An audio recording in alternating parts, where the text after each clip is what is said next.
हनूमानञ्जनासूनुः वायुपुत्रो महाबलः रामेशः फल्गुणः सकः पिङ्गाक्षो मितविक्रमः उदधिक्रमणश्चैव सीता सन्देशहारकः लक्ष्मणप्राणदाता च दशग्रीवस्य दर्पः 12 नामानि कपीन्द्रस्य महात्मनः स्वापकाले प्रबोधे च यात्राकाले च यः पठेत् न भयम् विद्यते तस्य सर्वत्र विजयी भवेत्।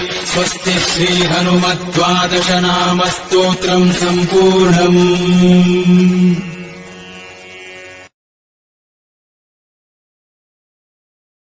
Share chat.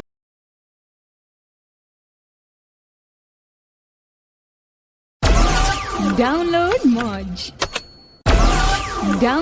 Moj.